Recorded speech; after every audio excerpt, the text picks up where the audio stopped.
Bueno, para empezar a hablar de estas proteínas de fase aguda de la inflamación, para mí es muy importante lograr entender cómo funcionan las pruebas desde la inmunología.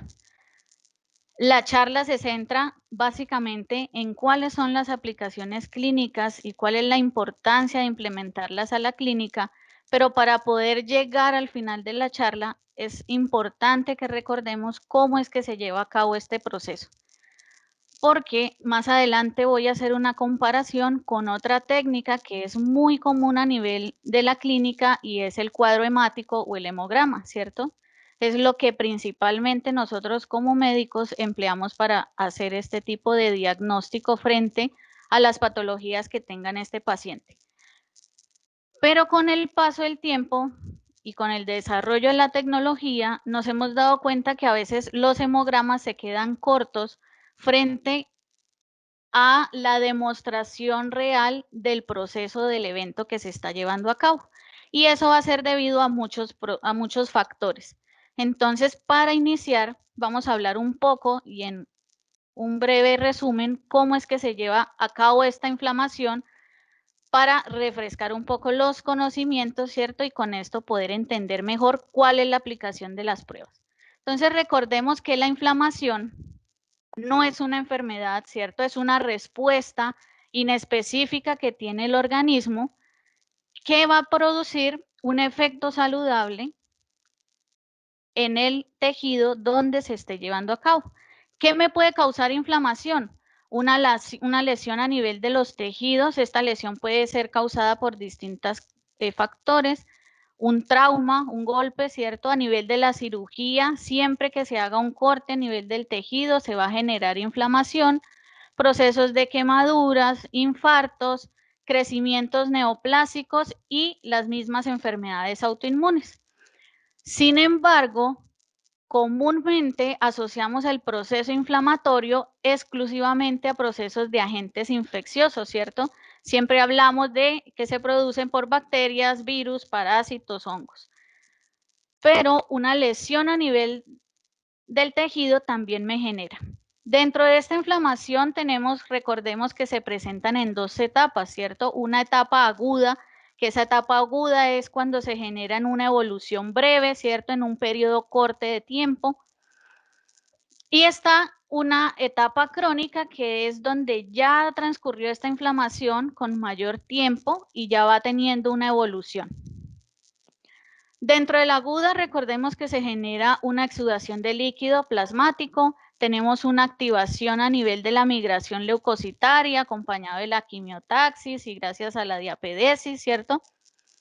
Acontecimientos vasculares como la liberación de sustancias vasodilatadoras, vasoconstrictoras, liberación de mediadores vasoactivos y una gran cantidad de factores quimiotácticos que me van a hacer o a permitir que a través del vaso sanguíneo al lugar o al tejido donde se requiere lleguen gran cantidad y gran afluencia de leucocitos.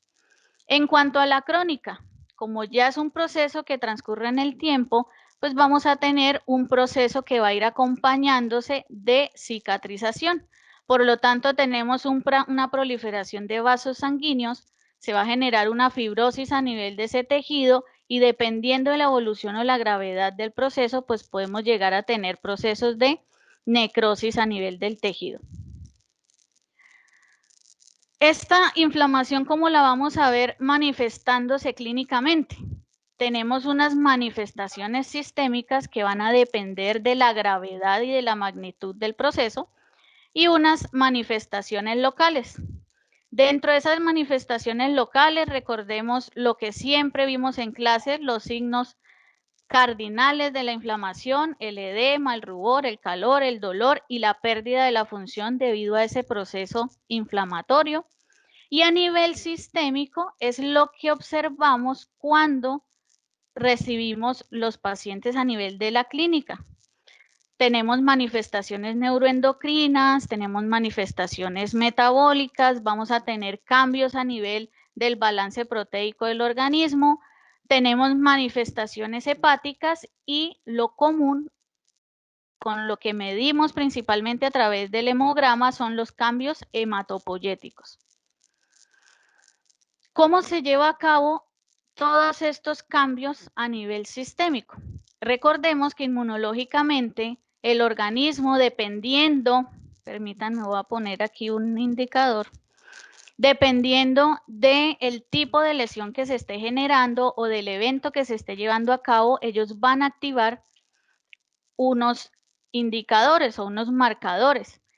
Cuando se genera una lesión a nivel tisular, el sistema inmunológico, esas células que están siendo lesionadas o destruidas, van a hacer una liberación de unos marcadores que son los DAMPs, que son los marcadores moleculares de daño a nivel de las células. Cuando se genera una lesión y el proceso inflamatorio es a causa de patógenos, recordemos que existen los PAM, ¿cierto? Que son los patrones moleculares asociados a esos patógenos. ¿Cómo me hace el sistema inmune para reconocerme cualquiera de estos marcadores? A través de los receptores de estos marcadores moleculares, ¿cierto? Que son los PIRs. Y cuando se genera una unión entre los DAMs o los PAMs junto con los marcadores y los receptores de estas células inmunológicas, esa unión, ¿qué me va a causar? Que la célula inmunológica me reconozca cuál es el evento que se está llevando a cabo, en el interior de la célula se haga una transcripción y con esta transcripción recordemos que la célula va a producir las citoquinas proinflamatorias, la interleucina 1, la 6, la 2, la 7 y el factor de necrosis tumoral. ¿Qué me van a generar esta liberación de citoquinas? Van a ser las causantes de ese efecto sistémico. El malestar, ¿cierto? La fiebre, la pérdida de peso. ¿Cómo se manifiesta sistémicamente? Porque estas sustancias van a ir principalmente al hígado y hasta la médula ósea, y en cada uno de estos órganos se van a producir dos eventos muy importantes. Las proteínas de fase aguda y me va a generar un estímulo a nivel de la producción de leucocitos, donde a nivel sanguíneo me va a generar la leucocitosis. Pero ojo que ante este evento de leucocitosis, yo te puedo encontrar en pacientes leucocitosis tanto por causas patológicas como fisiológicas, ¿cierto? ¿Quiénes me pueden generar una leucocitosis o cuándo se produce una leucocitosis fisiológica? En eventos de preñez y frente al estrés. Frente al estrés, ya sea en consulta o frente al estrés por algún otro evento que esté presentando el paciente, particularmente tanto en caninos como en felinos se comportan de formas distintas. Los caninos, cuando se genera un evento de estrés, me aumenta la liberación de unos almacenamientos que se tienen a nivel de los neutrófilos, por lo tanto me puede generar eventos de leucocitosis acompañados con neutrofilia. En felinos pasa lo contrario.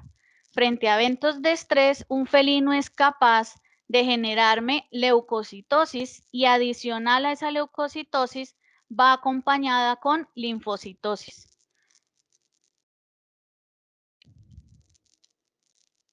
Por eso es muy importante a partir de este momento empezar a entender de qué forma podemos aliar el uso de las proteínas de fase aguda frente al hemograma.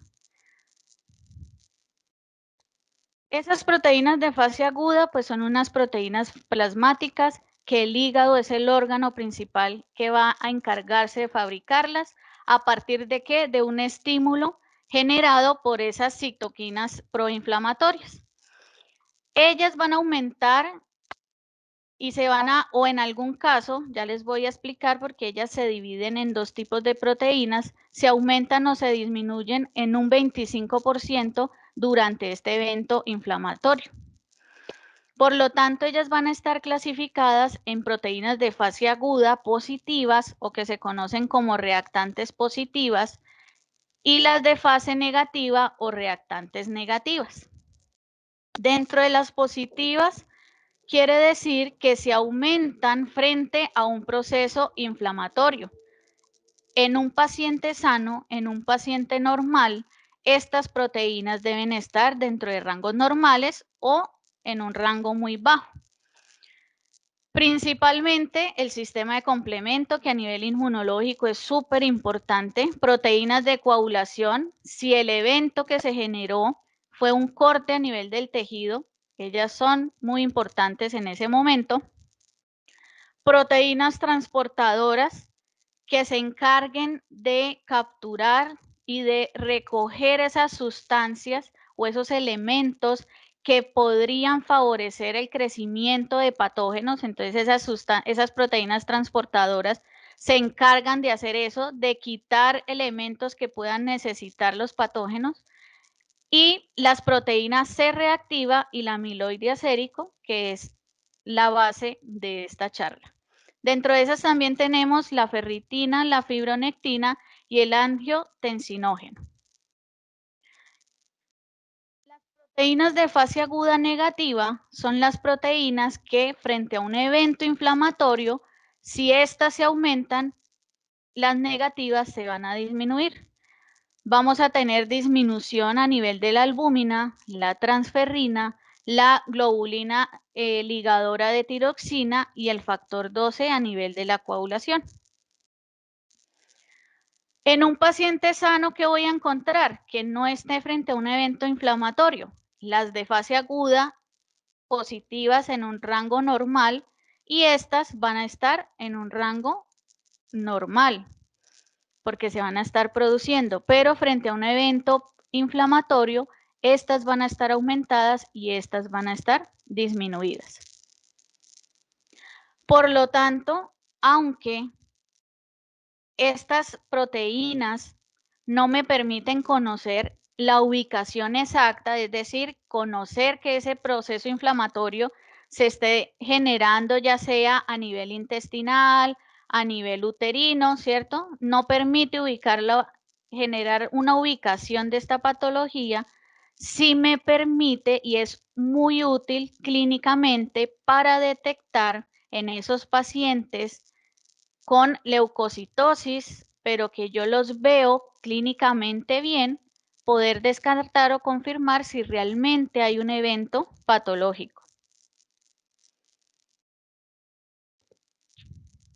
Las proteínas de fase aguda que estamos midiendo y que están disponibles a nivel de la clínica de pequeños es la proteína C reactiva a nivel de caninos y la amiloide acérico a nivel de felinos. La proteína C reactiva es una alfa-globulina, por lo tanto tiene un peso molecular mayor de 110 a 140 kilodaltons. La amiloide acérico tiene un peso menor, un tamaño menor, por lo tanto es una apoliproteína. La medimos en gatos y esta se produce principalmente a nivel renal. La proteína C reactiva hacemos la medición solamente en caninos. Sin embargo, hay otras proteínas C reactivas de otras casas de laboratorio que se pueden medir en cualquier especie, pero frente a ANAR, frente al equipo Bichek, solamente podemos medir proteína C reactiva para caninos. El valor normal debe estar por debajo de 1 miligramo por litro a nivel de la proteína C reactiva y frente al amiloide acérico puede estar entre 0.1 y 1.6 miligramos por litro. Ellas se van a producir en un lapso entre 6 a 8 horas posteriores al evento que generó la inflamación. Van a alcanzar una concentración máxima a las 48 horas, van a alcanzar su máxima producción y tienen una vida media de 19 horas. La función principal de estas proteínas, principalmente la proteína C reactiva, va a ser regular la intensidad y la extensión de esa inflamación que se esté generando a nivel del tejido. En felinos ocurre lo mismo. La amiloide sérico se aumenta en un lapso de 6 a 8 horas posteriores al evento, alcanza una concentración máxima a las 48 y también tiene una vida media de 19 horas. Su función principal es ser un agente quimiotáctico, es decir, atrayente de leucocitos a la zona en que se requiere. Por lo tanto, a nivel de clínica, yo puedo monitorear la evolución de mi paciente midiéndola en un lapso cada 12 horas o cada 24 horas. Puedo hacer una medición para poder evaluar cómo va evolucionando el paciente. Ahora, ¿qué pasa qué cambios produce, la inflamación a nivel de la médula ósea? ¿Y por qué se produce ese evento de leucocitosis? Cuando se genera la inflamación, ya sabemos que se producen las citoquinas proinflamatorias. La función principal de estas va a ser ayudar a un proceso de quimiotaxis y diapedesis, ¿cierto? Recordemos que a nivel de los neutrófilos tenemos unos pools de almacenamiento. Esos pools de almacenamiento que me garantizan, le garantizan al organismo abastecer el torrente sanguíneo hasta por 5 días de leucocitos constantes. Es decir, que por 5 días él me aumenta la concentración de leucocitos. ¿Con qué fin? Mientras, por otro lado, estas mismas células, recordemos que van a ir directamente a la médula ósea a producirme la hematopoiesis, es decir, aumentarme la producción de estas células a nivel de la médula ósea. Dependiendo del evento, me puede generar el aumento de cualquier línea celular según se requiera el linaje celular para responder frente a ese evento inflamatorio. Esta hematopoiesis, ¿cuánto tarda? De 5 a 7 días. ¿Desde qué momento? Desde el momento en el que llegaron estas citoquinas hasta la célula progenie, la stem cell. Cuando llegan acá estas citoquinas, inicia ese proceso de formación de leucocitos. ¿Cuánto tiempo tarda? De 5 a 7 días. Por eso, tiene un as bajo la manga el sistema inmunológico a través de este pool de almacenamiento, donde le va a permitir un espacio de ganancia, ¿cierto? Un espacio de tiempo para que con toda la calma pueda fabricar nuevas células mientras él mantiene un ejército constante a nivel del torrente sanguíneo. Con esto que se genera el evento de la leucocitosis, que lo vamos a ver reflejado a nivel del hemograma, ¿cierto? ¿Cuál es la principal célula que se aumenta en una fase inicial de inflamación? Son los neutrófilos. Los neutrófilos, recordemos que componen del 60 al 75% de los leucocitos que tiene el organismo, depende de la especie, no todas las especies manejan este porcentaje, pero a nivel de pequeños, de felinos y de caninos, este es el comportamiento de estas células. A nivel del torrente sanguíneo tenemos un pool circulante. Ese pool circulante es el que va a estar por todo el vaso sanguíneo. Tenemos el pool marginal, que es el que va a ir adherido al vaso sanguíneo, a la pared del vaso sanguíneo. Y tenemos el pool tisolar, que es ese pool que está haciendo un rodamiento, esperando el evento de ser atraído para poder hacer la diapedesis, salir del vaso hasta el tejido.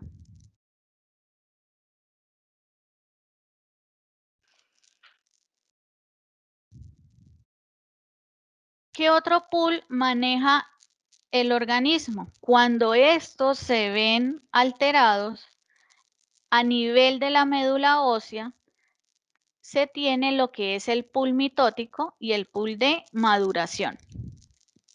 Ese pool mitótico y ese pool de maduración son muy importantes porque estos son la base de la formación de estas células. Entonces, el pool mitótico son las células más inmaduras que tiene el organismo en ese momento.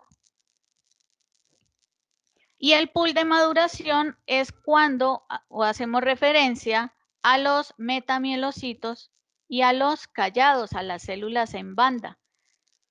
Y tenemos un pool de almacenamiento que lo tiene ahí listo, esos neutrófilos que ya maduraron, que ya son adultos, se tienen reservados y ese pool de almacenamiento es el que va a permitir que hasta por 5 días se mantenga un flujo constante de neutrófilos. Mientras estos pool mitótico y de maduración se toman el tiempo de 5 a 7 días de formar nuevas células.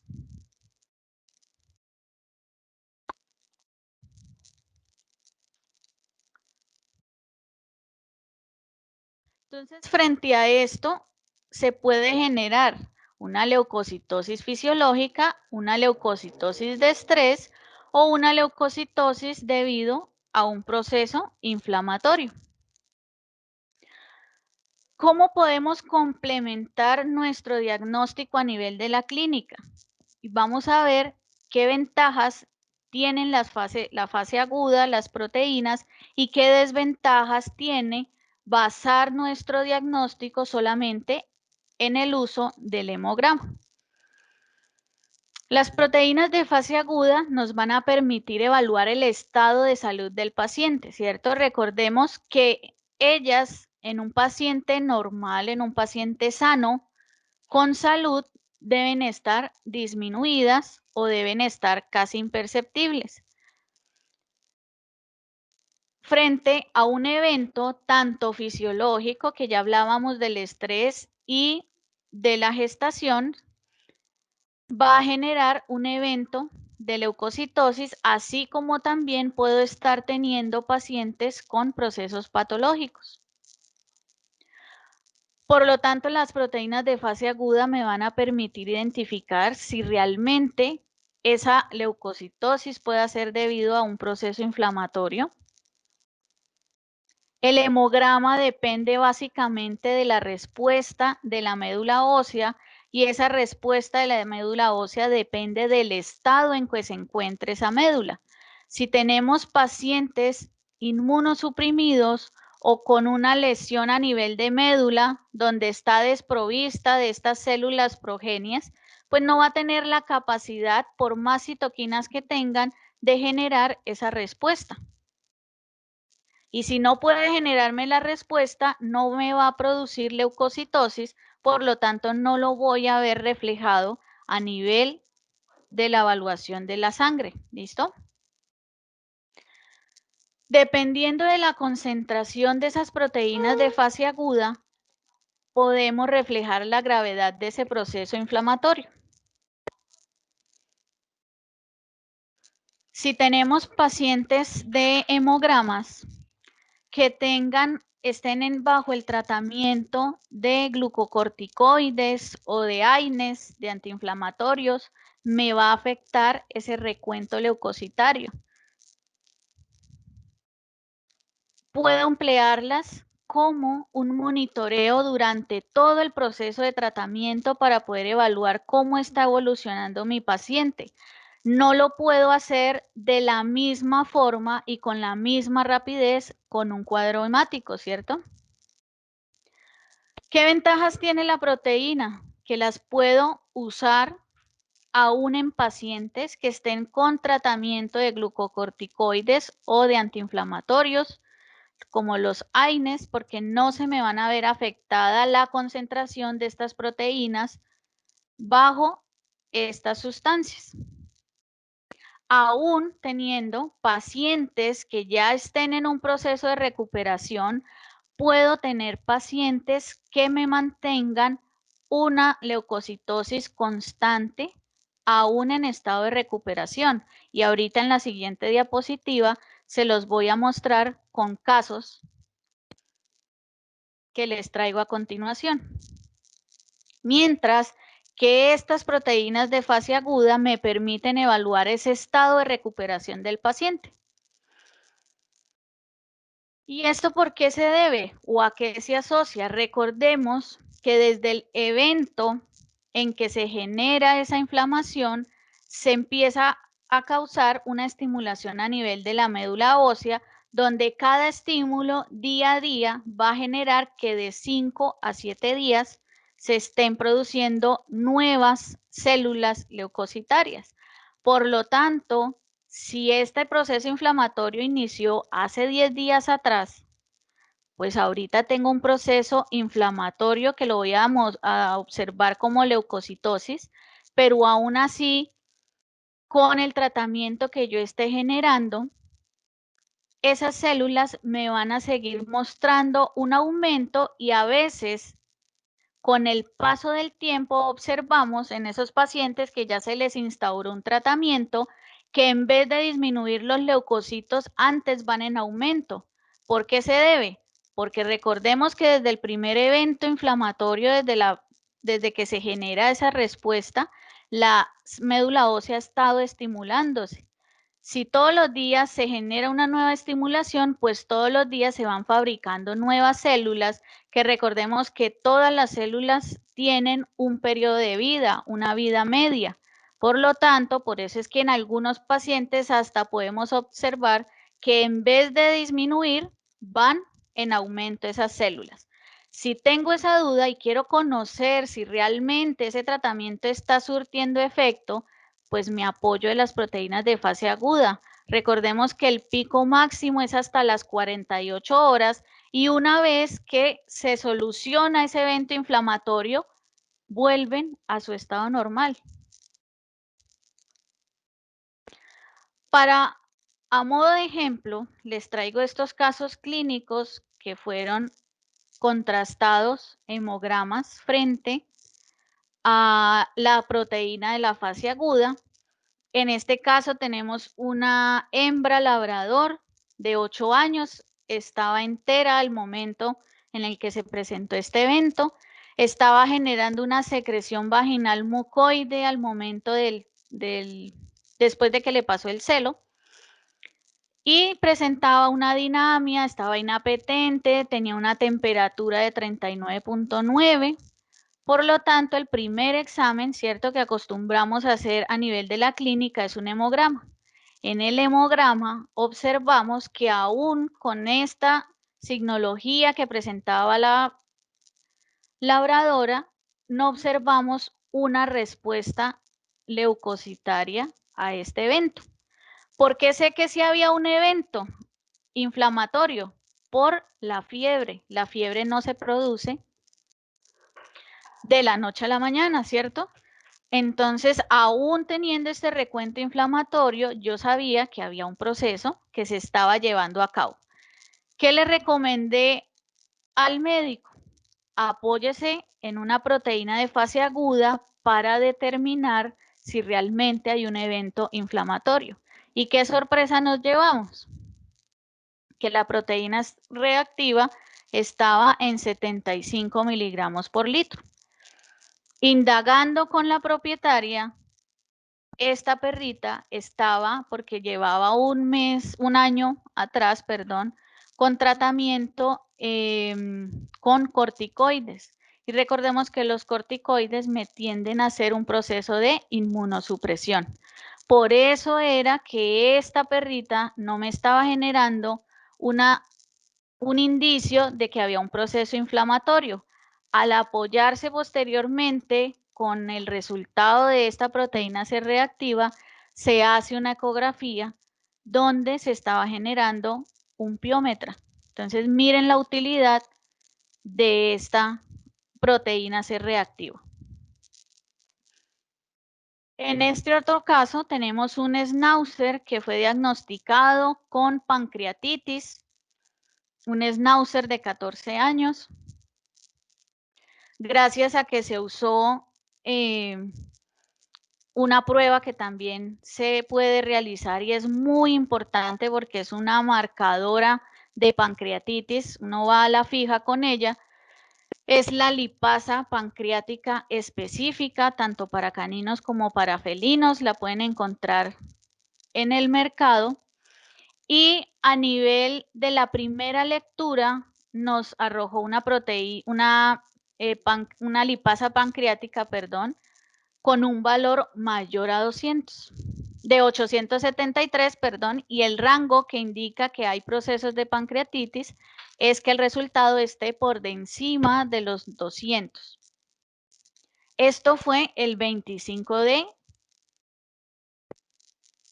agosto. Pero no, esto está de junio. Aquí se me metió un agosto porque estaba ya prácticamente viajando en el tiempo. Pero bueno, pasando este error del mes, que era en junio, que fue el 25 de junio, tenemos que cuando se hizo el hemograma, nos arrojó un recuento de glóbulos blancos de 19.350. Frente a los resultados de bioquímica, pues observamos cuando se le hizo el control que el paciente, la lipasa ya había disminuido, estaba por debajo de los 200. ¿Y por qué se le hizo la proteína C reactiva? Porque aún mantenía, ya llevaba 15 días casi de tratamiento y aún seguía manteniendo ese recuento de glóbulos blancos altos.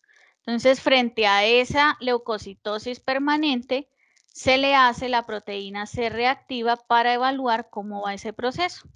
Y ahí observamos que sí estaba surtiendo efecto el tratamiento porque la proteína C reactiva ya había empezado a disminuir. Ya estaba por debajo de 20, que es el valor normal, por lo tanto, ya ese evento inflamatorio se había solucionado satisfactoriamente.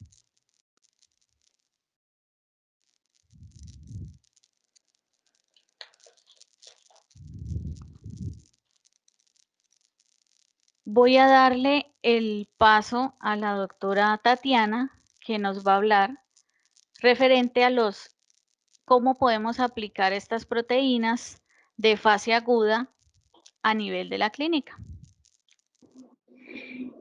Bueno, digamos que ya vimos un poquito las generalidades. Entendimos el proceso inmunológico mediante el cual se da la producción de las proteínas de fase aguda y en este momento ya vamos a ver ejemplos, digamos un poco más de nuestra cotidianidad de cómo podríamos darles uso a estas proteínas de fase aguda. En primer lugar, quisiera iniciar pues dándoles una pequeña definición de lo que es un biomarcador. Digamos que nosotros cuando hablamos de los analitos que se pueden cuantificar en el dispositivo médico Vicheck B200, siempre nos referimos a biomarcadores, porque los biomarcadores son todas aquellas sustancias que resultan indicadoras de un proceso biológico, pero para que yo las pueda clasificar como biomarcador, deben poder ser medidas objetivamente y además deben ser indicativas del proceso que yo estoy tratando de identificar, bien sea un proceso normal, un proceso patológico o incluso la respuesta a un tratamiento farmacológico. Reforzando un poquito lo que nos acabó de contar la doctora María Victoria, digamos que hay una analogía que a mí siempre me gusta mucho hacer, hablando del cuadro hemático versus las proteínas de fase aguda. Para mí el cuadro hemático nos permite, digamos, tomar una foto de cómo está mi paciente. Sin embargo, las proteínas de fase aguda nos permiten hacer un video en tiempo real. ¿Por qué hablo de un video en tiempo real? Como nos explicó la doctora María Victoria, digamos que estas proteínas tienen varias características, eh, lo cual hace que se cataloguen como biomarcadores tempranos de la inflamación. Primero, que se producen de una forma muy rápida, aproximadamente 4 a 6 horas posterior al factor desencadenante. Segundo, que así como se producen rápidamente en el momento en el que el estímulo o la injuria tisular cesa, ellas empiezan a disminuir, entonces digamos que también son muy útiles en cuanto al monitoreo del tratamiento. Y esta es la razón por la cual nos permiten ver en tiempo real lo que está sucediendo en mi paciente. como nos explicaba la doctora María Victoria, digamos que estas proteínas no me van a permitir realizar mi diagnóstico porque las vamos a encontrar elevadas en muchas condiciones, en enfermedades infecciosas, en procesos neoplásicos, en fracturas, traumatismos, etcétera, pero sí tienen un altísimo valor a nivel pronóstico y eso lo vamos a ver en casos puntuales. Hablemos, por ejemplo, de la erliquiosis canina. Cuando nosotros vamos a hacer diagnóstico de Ehrlichia, digamos que una de las herramientas que tenemos a la mano son las pruebas rápidas, ¿cierto? Pero las pruebas rápidas lo que nos permiten es detectar anticuerpos frente a Ehrlichia canis. ¿Esto qué quiere decir? Que nos van a permitir determinar si el paciente estuvo en contacto con el microorganismo o no, pero no nos permiten diferenciar una infección activa de una infección subclínica. Estudios han demostrado que las concentraciones de proteína C reactiva se incrementan de forma significativa, hablamos de 3.3 a 6,5 veces el valor normal en perros en fase aguda. Entonces, si yo tengo un paciente que de pronto no me muestra una sintomatología tan evidente, la prueba Ehrlichia está positiva, pero yo tengo la duda desde la fase de la enfermedad, entonces puedo recurrir a una proteína C reactiva y en ese momento yo voy a poder diferenciar la infección activa de la subclínica. Digamos que otro tema que también es un poco complejo en cuanto a Ehrlichia son los perritos que no presentan síntomas o que son cero reactivos, que realizaron cero conversión y en ese momento yo ya no estoy detectando anticuerpos. Pero entonces lo mismo, si hacemos una cuantificación de proteína C reactiva, digamos que va a ser muy útil para orientar no solo el diagnóstico, sino también la decisión en el tratamiento antimicrobiano. Además de eso, me va a permitir monitorear eficiencia o eficacia del tratamiento. Las concentraciones de proteína C reactiva pueden disminuir por debajo de los valores o hasta niveles normales, mejor, por debajo de 20 miligramos por litro, a los 14 a 16 días post tratamiento si este está siendo eficiente. Ese es el primer ejemplo que quise traer a colación porque pues sabemos que la erliquiosis es una enfermedad de alta prevalencia en nuestro país. Hablando de parvovirosis, digamos que también tienen una utilidad o una gran relevancia porque la probabilidad de supervivencia de cachorros con parvovirosis está negativamente correlacionada con la concentración de proteína C reactiva. ¿Eso qué quiere decir? Que entre más alta tenga yo, o bueno, el paciente la proteína C reactiva, menos probabilidades tiene de sobrevivir. Varios estudios han demostrado que pacientes con una proteína C reactiva mayor a 140 miligramos por litro y que están presentando síndrome de respuesta inflamatoria sistémica tienen una mayor probabilidad de muerte versus cachorros que se encuentran con una proteína C reactiva por debajo de 100. Si una vez se ha iniciado el tratamiento, a las 72 horas, yo vuelvo a cuantificar mi proteína C reactiva y esta aún se encuentra por encima de 100 miligramos por litro, digamos que la probabilidad de muerte puede aumentar hasta un 82%. Entonces, ¿qué es lo que nosotros recomendamos? Que se realicen mediciones en el momento de la hospitalización, a las 12, a las 24 y a las 36 horas posteriores al inicio del tratamiento. Y con este monitoreo constante yo voy a poder tomar decisiones en cuanto a las maniobras terapéuticas que se van a emplear. Pues como les comentaba, si después de las 72 horas aún se encuentra la proteína C reactiva, o bueno, o ya mejor, ya disminuyó la proteína C reactiva por debajo de 100, pues digamos que aquí la probabilidad de supervivencia es muy elevada y está asociada a un mejor pronóstico. Eso en cuanto a proteína C reactiva. Vamos a hablar un poco del amiloide acérico en pacientes que tienen inmunodeficiencia viral felina.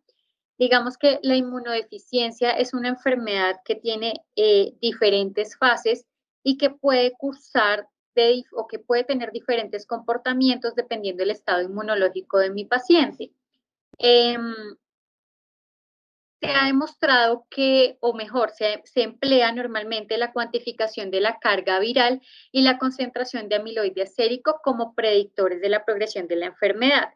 Se ha demostrado que en gatos de edad avanzada, gatos mayores de 5 años, la carga viral del virus de inmunodeficiencia felina es mucho más alta en las fases terminales y asimismo tiene pues una asociación significativa con la concentración de amiloide acérico. Entonces, cualquiera de las dos podría usarse como indicador del curso de la enfermedad. Digamos que la cuantificación de carga viral es una herramienta que de pronto no tenemos tan a la mano.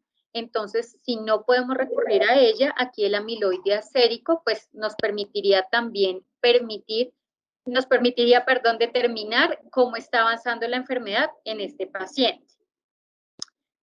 Después del diagnóstico, se recomienda que esta medición se realice 2 veces por semana para conocer la evolución ante el tratamiento instaurado y posteriormente una vez a la semana hasta lograr la estabilización. Si con las dosis de interferón suministradas yo logro estabilizar mi paciente durante un tiempo prolongado, ya yo puedo disminuir la frecuencia de la cuantificación del amiloide acérico y hacerla mensual o bimensual. Otra enfermedad que se presenta con cierta frecuencia en algunas razas, como los gatos siamés, los somalí, los abisinios y los orientales, es la amiloidosis. Resulta que estos gatos a nivel genético tienen unas secuencias de amiloide acérico que hacen que este no se proteolice completamente y los depósitos de este amiloide acérico se van, bien sea para el riñón o para el hígado.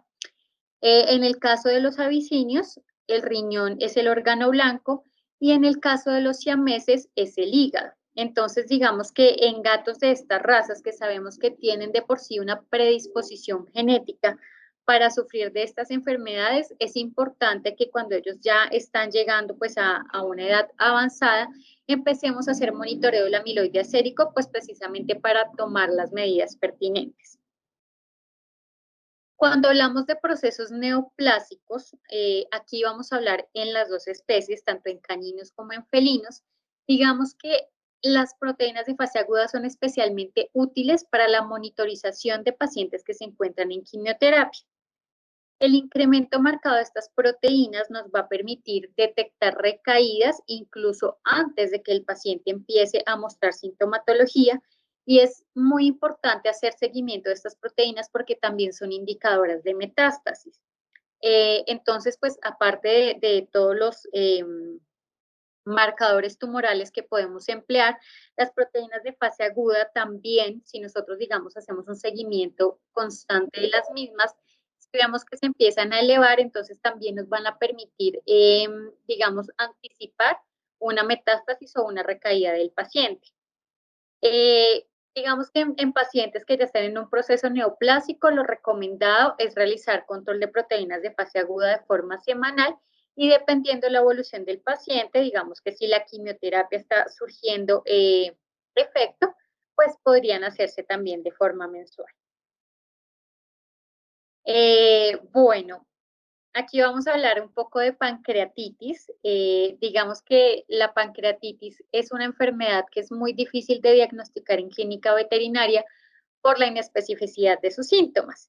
Y no solo los síntomas son inespecíficos, sino las pruebas que veníamos usando a nivel de laboratorio, como la amilasa y la lipasa total, digamos que no tenían la especificidad y la sensibilidad suficiente para que yo pudiera dar un diagnóstico oportuno de pancreatitis. Como lo comentaba la doctora María Victoria, en este momento ya contamos con herramientas que son mucho más específicas, como la cuantificación de lipasa pancreática de origen, digamos, acinar, que es específica tanto para caninos como para felinos, y esto nos va a permitir hacer un diagnóstico muchísimo más acertado.